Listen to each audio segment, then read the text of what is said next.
see so many negatives around social media is because I think that as the church, we not on purpose, but we've run to this space of like social media is harmful, all these things, which studies show it is harmful if we're not careful. But if students are going to be on it, if people that we're caring for are going to be on it, maybe we should actually figure out how can we resource our people to use these platforms, and how can we use these platforms to make the name of Jesus known.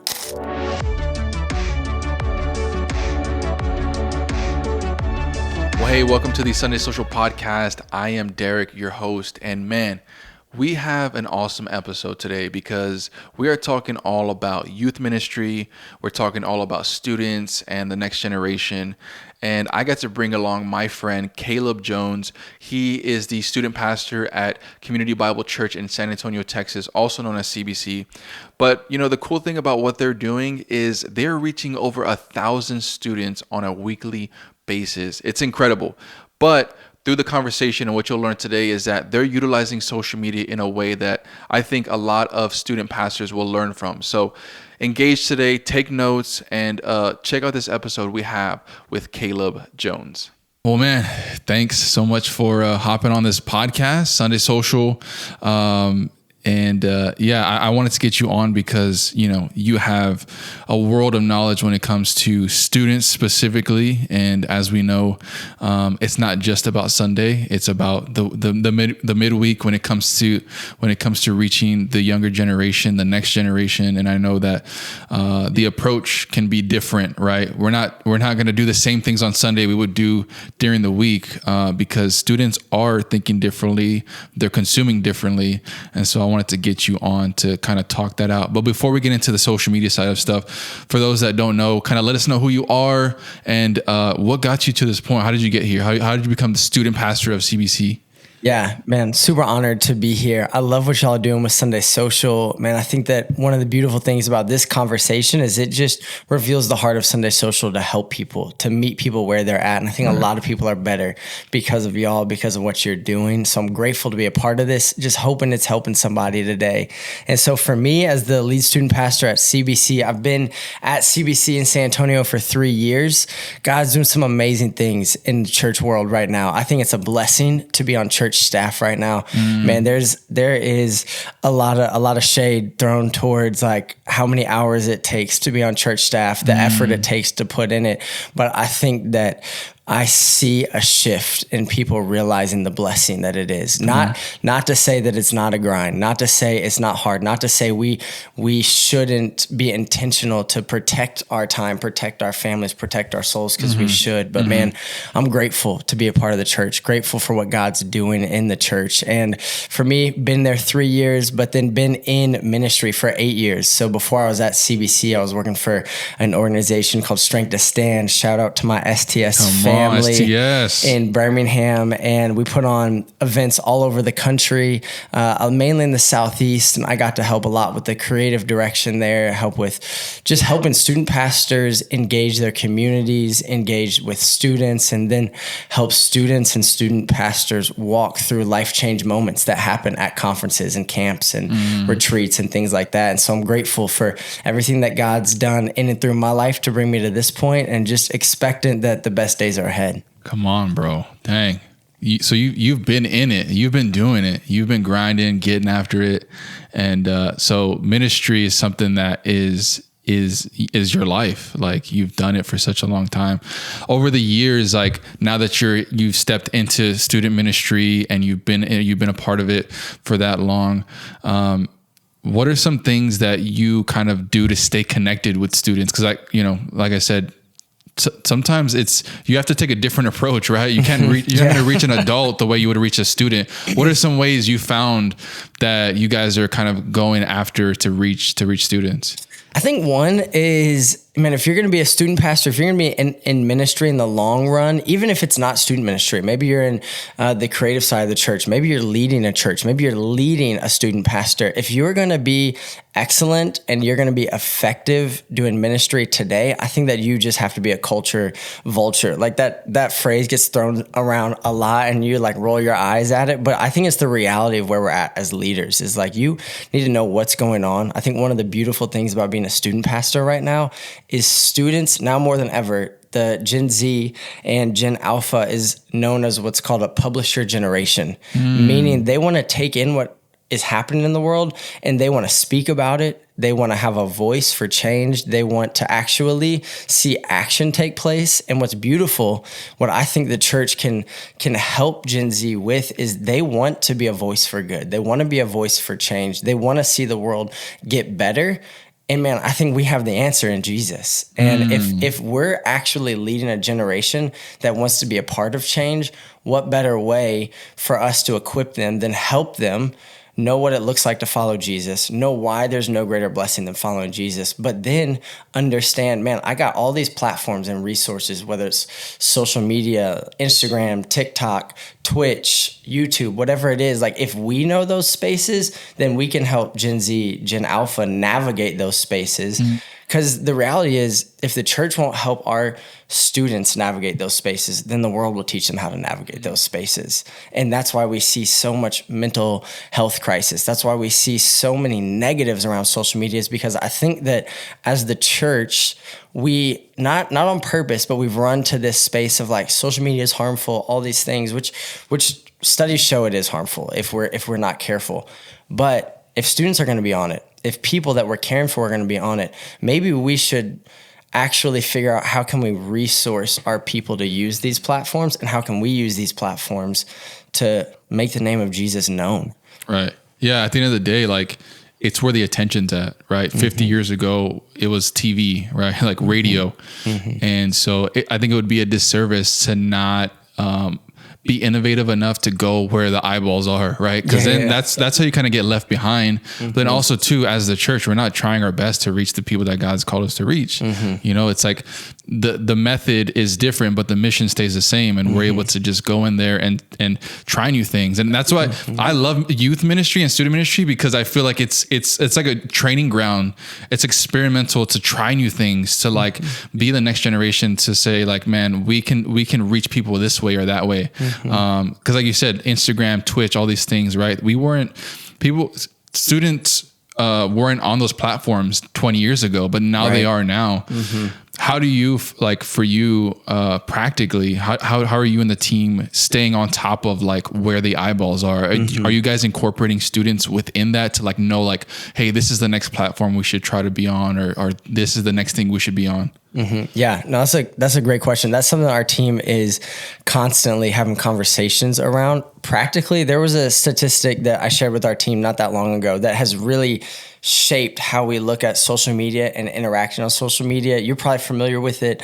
A lot of people listening and watching this are probably familiar with it, but about 70 to 75% of your students middle school and high school students are going to be on Instagram.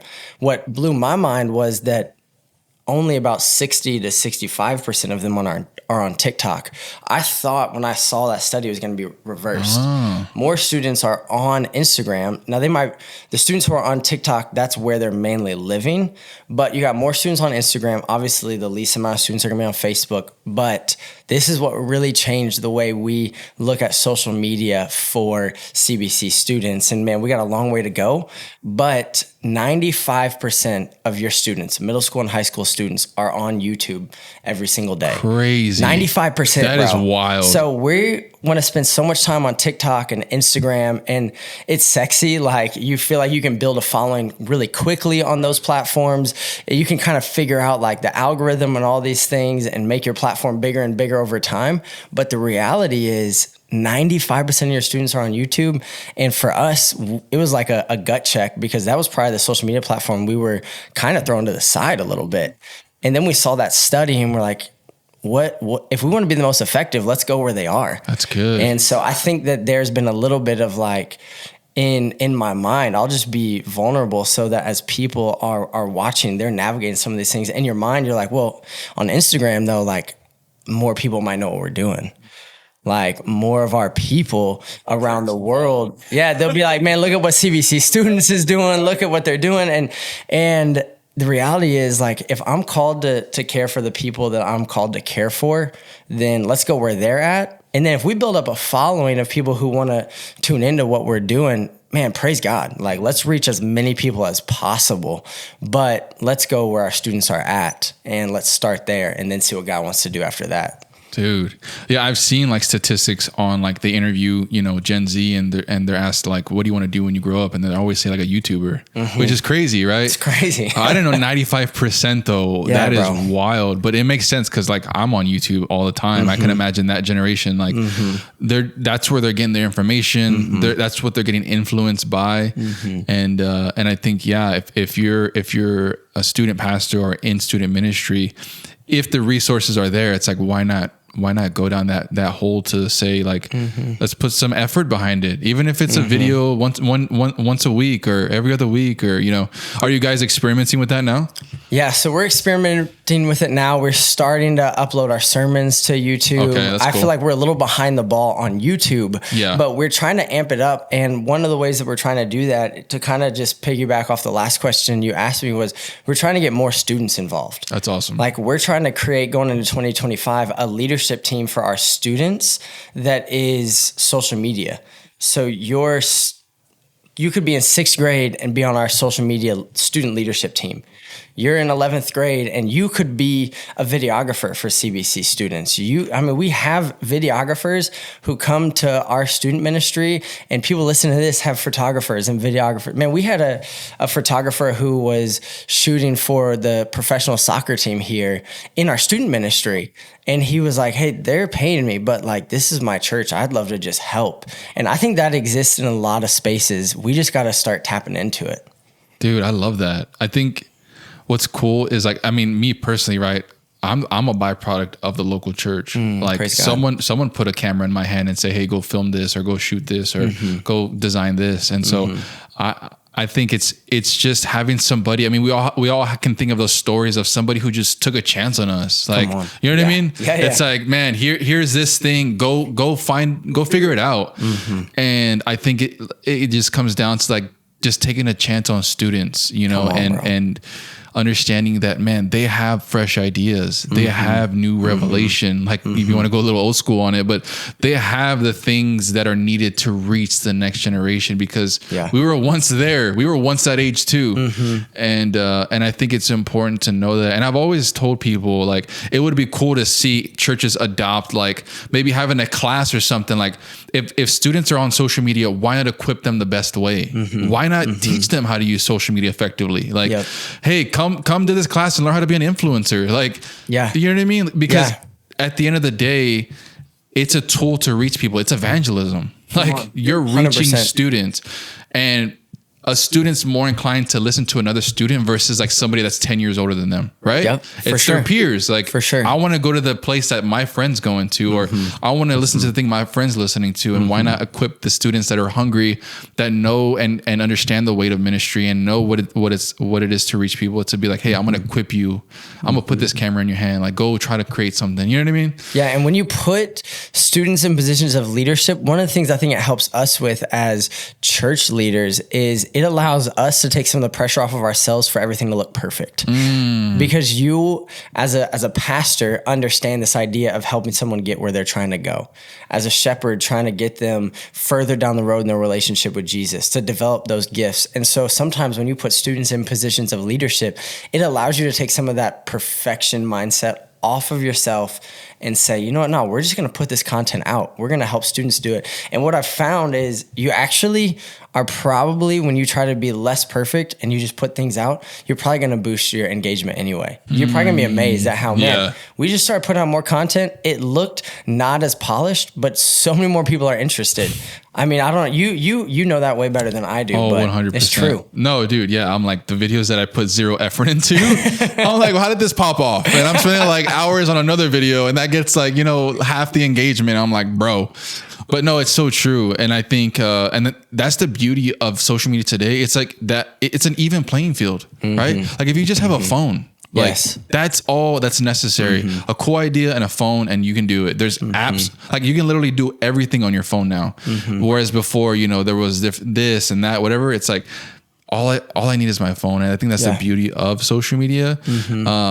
So I'm curious, just kind of pivot a little bit.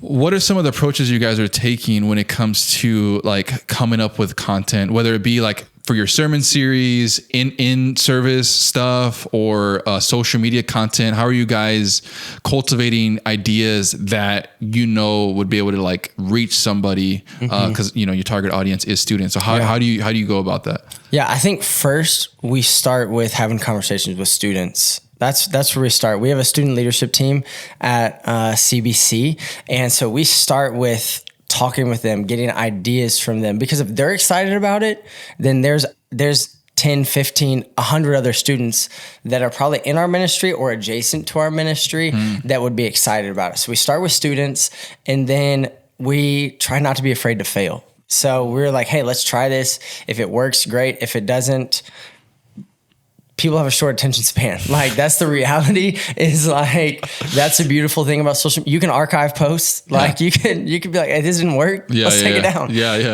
And we've just tried to be there and try to have fun with it and try not to take ourselves too seriously. And then practically, we try to tell the story of what God is doing through our people on social media. So a lot of times we want to put out the sermon clip, and I think that's good. I think you should put out the sermon clip. For sure. A lot of times we want people to like see the creative thing that we did, and I think that's good. You should do it. But what students want to see is, how is this affecting my peers? How is this affecting another 14-year-old or another 17-year-old? And the beautiful thing about social media is, if we're telling the story of what God's doing in 15, 16, 17-year-olds in San Antonio, there's 15, 16, 17-year-olds in Norway and in Washington that are asking these same questions about God and the world, that, man, not even trying to reach those people. God can use what we're doing on social media through just our student stories to change someone's life in a completely different context. Yeah, dude, literally last episode or a couple episodes back, that I was having that conversation with Ron Starling, who was on the podcast, and he was talking about the same thing. It's like, it's all about storytelling. Like if I'm a student and I'm looking on your Instagram, I want to put myself in whoever's shoes is that story. Like I want to be related to. I want to know that if I show up, there's other students like me, versus talking at me. I want you to talk with me. You know what I mean? And some of the biggest brands, right? You look at somebody like Apple, that they're telling the story of what it's like to have their products. They're not telling, they're not giving you the features, the specs, hey, it's on sale now, go get it. It's like, you know what I mean? Yes. Just through their marketing, the way they're approaching their content, or same thing with Nike. It's like you see somebody and they're using their shoes to play basketball or running or whatever, and you start to put yourself in that mindset or in that person's shoes, and you're like, okay, like I want to go get some Nikes, right? Like, yes, bro. And I think, why can't the church be the same, right? It's like, that's so good, Derek. It's like, yeah, but go ahead. No. I was just gonna say, I think there's a reason that so many of these spaces, there's a reason that running clubs are popping up everywhere. There's a reason that creative communities or creatives are trying to create these communities. There's a reason that people outside of Jesus, outside the church, are trying to create these communities, is because, hey, you have a shared life experience. Let's do life together. And a lot of times it starts through social media. And as the church, if we see it, let's run to it, not run away from it, because, man, there are people looking for community, desperate for it. And social media, a lot of times, can be the doorway for someone to step into real life-giving community. I love, like, the way that ALD up in New York, the way that they never are asking you to buy their clothes. They're never like trying to sell something. They're trying to sell a lifestyle. And man, we don't have to sell the lifestyle of Jesus, because it is the greatest life you could ever have. Let's just tell the right stories. Right. Yeah. You're just documenting what's already happening. You know, you're just finding the things. You're not trying to manufacture anything. You're not trying to cultivate anything. It's just, God's already moving in this youth ministry or the student ministry. Why not just tell the stories that are already being told, but in a different format, you know? And I think, yeah, you're right. Like running clubs, communities, everybody just wants to feel like they belong to something at the end of the day. Like, I want to know when I show up, people are excited to see me. They know my name. They know who I am. They know what I'm going through. Students are no different.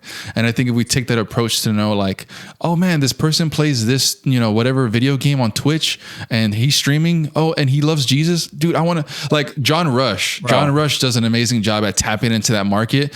And that, like you said earlier, I love what you said. It's like, we're okay to fail because at the end of the day, it may flop. Mm-hmm. You may try something and it may flop or it may do amazing. Like if you think about some of the greatest inventions that ever have been like this iPhone, it could have been a huge flop. Yeah. They took a chance on it though. And like now it's changed the world forever. Mm-hmm. And I think that's the beauty of just trying things and being okay with understanding like at the end of the day, we can start from scratch again and just, try again. You know what I mean? Yeah. But and I would say practically one thing that I've seen a lot of success with and even just walk it back a little bit in your mind. How do you, as a student pastor, creative, listen to this conversation? How do you consume content? Like, just start there. If you're like, man, I got no idea where to start. Sunday Social, CBC, they're so much further down the road. We couldn't figure it out. The reality is we're not as far down the road as you think. Like social media makes it seem like you're farther down the road from other people than you are. But just start from where you consume content. And what that unlocked for us was, bro, I love all the behind the scenes things. Like I want to see how it was done. I want to see what you were thinking before the event started. We often want to show the like polished, this is what happened. This was the win. Those things are important. But I bet if you sit there and think about how you consume content, you consume a lot of behind the scenes stuff just as a person. Show it, shoot it. Put up a camera. It might feel awkward at first, but put up a camera during a creative meeting.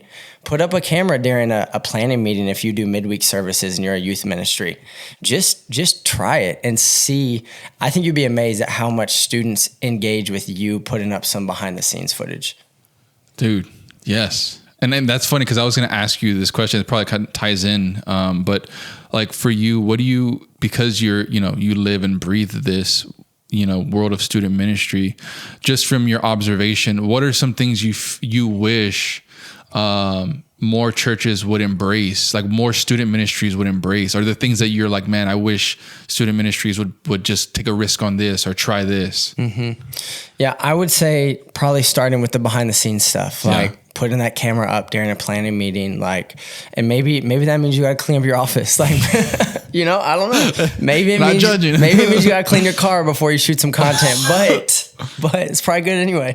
But put a camera up, shoot some behind the scenes stuff, and then 2, I would say, just kind of to reiterate what I was already saying is like, we love to show like this is what happened on the back end of it, but show the process. Yeah. Help people go on the journey with you.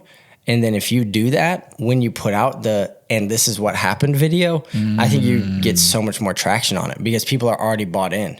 Rather than sometimes we use this is what happened, recap video, whatever, to try to get people bought in. If you get people bought in 6 months before the event happened, 1, I bet you'd see more people attend.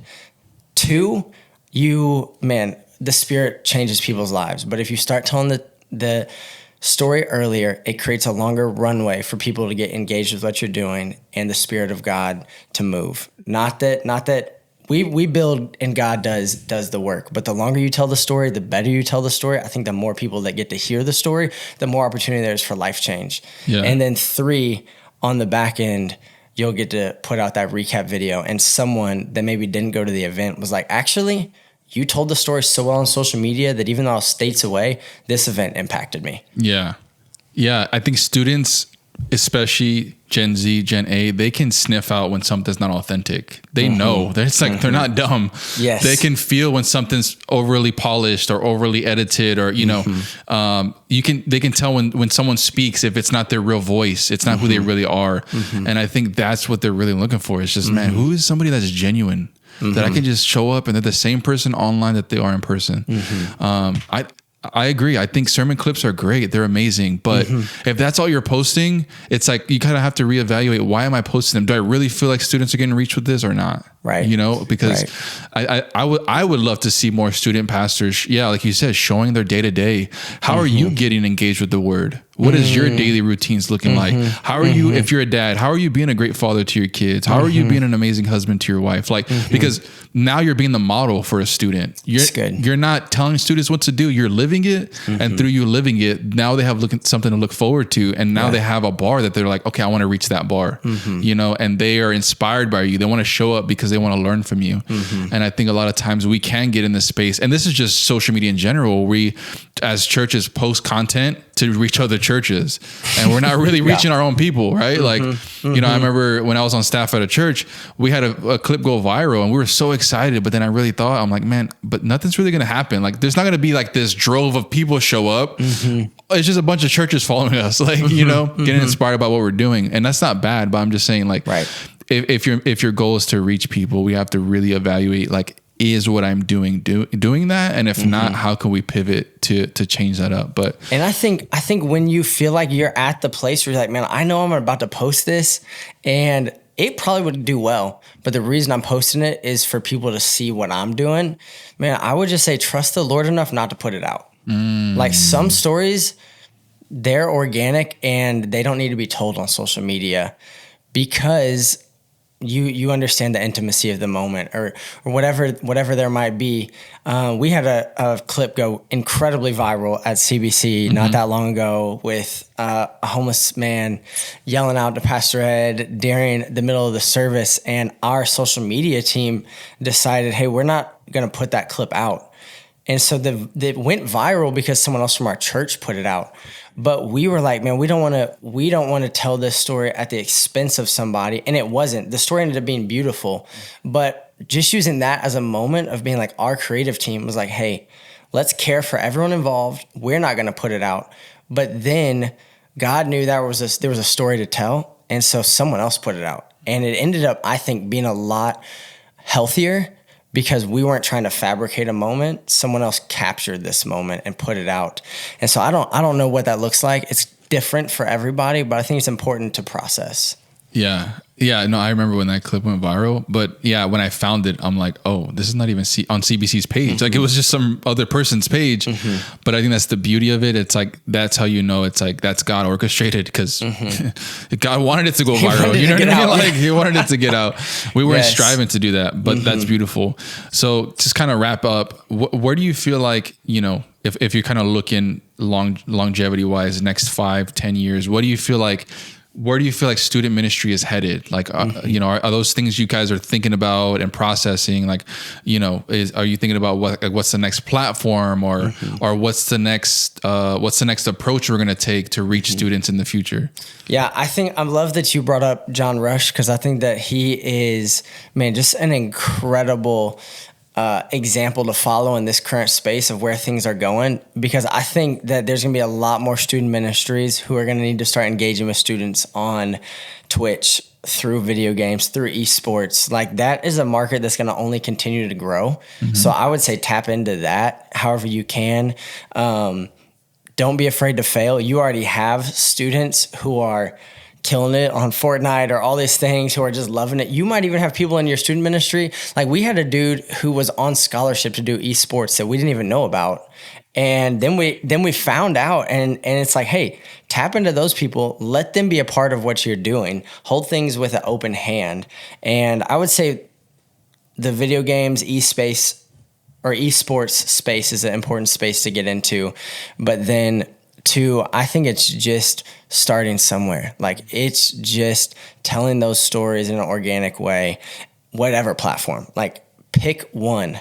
That's probably the best advice I would say, is like, we can get caught up and be like, all right, well, I got to do YouTube, I got to do Instagram, I got to do Twitch, I got to do TikTok. Just pick one and spend all of your effort on that one. And then once you figure out that one, maybe go into a different space. But if 95% of your students are on YouTube and you're not doing anything on YouTube, and we're spending all this time on TikTok, where probably maybe half your students are on it, or a little over half, maybe reevaluate and go where your students are at, and then just see what God does from there. Yeah. I tell that people all the time. Like, why are you going to burn yourself out by posting on 10 platforms when you can't even, you know, become an expert in one? But I think that's good because then you get to just really focus in, because every platform has its own nuances. You know, what you see on TikTok, you may not see on Instagram. Instagram is more polished, and YouTube's very long form. Now they're just, stepping into short form, things like that. So it's all different. But if you're trying to just reach everyone for the sake of reaching everyone, then you're probably just going to reach nobody and just be burnt out at the end of it, Yeah. But I love that. I think, what John Rush is doing in that whole space and embracing, I think that's the biggest thing I'm taking away from this episode is like, just embrace trying things, like, especially in student ministry, because, the model that students are being reached today may not be the model that they're being reached in the future, but we don't want to just be the person that's holding on to tradition and losing out on who can be reached because, this is the way we always done it, But I think that's what I love about what CBC is doing specifically, because you can tell that you guys are trying things. You guys are like cultivating a culture of like, let's just do it and see what happens. Specifically, like you were telling me a little bit about like One Weekend, which is like y'all's big conference in the beginning of the year in springtime. And so I love that you guys are like not only trying to reach with that conference specifically just y'all's youth, but you're like, we're going to branch it out to every youth group that wants to be a part of it.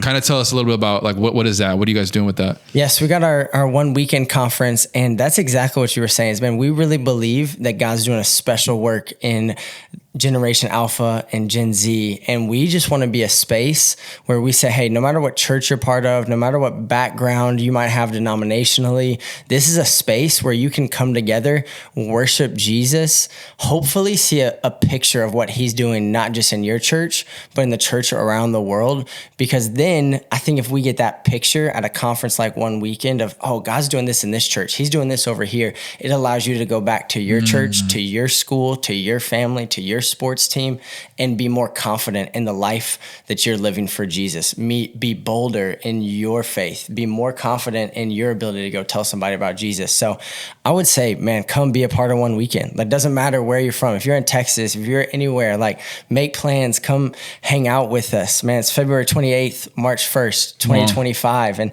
I'm excited. We're bringing in, I'm gonna tell y'all this first. We're Exclusive. Bringing in this amazing woman of God that I heard at Think Conference with Grant Skeldon and Gabe Lyons. Man, her name's Rory. She's from South Africa. Wow. She loves Jesus. Let's go. She's doing some amazing things, hosting Bible studies for people all across the world on Instagram, where she's got over 10,000 people tuning in. And man, the Spirit of God's on her life, and I just cannot wait for her to come encourage some students' faith. So would love for as many people to be a part of it as possible. Let's go. Yeah, if you're listening and you're in the area and you hear it in time, for sure, try your best to be at this conference, because beyond just being there, it's going to inspire you to like think bigger, iron sharpens iron, and you get to be in a space where you get to see like what's possible. I think that's the beauty of conferences. You get to see and we get so caught up in like what we're doing in ministry in our local context. We forget like, man, we can try this, we can try that. But no, I love that.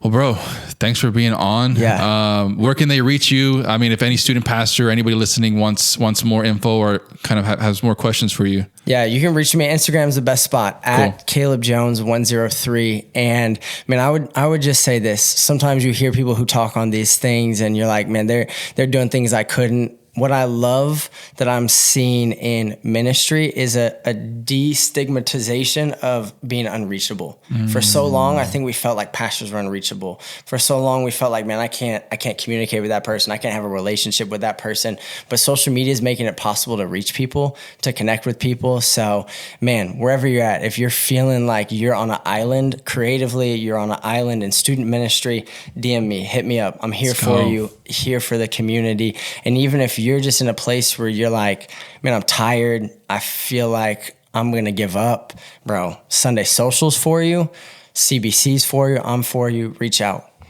Boom. Thanks, bro. Let's go. Let's go.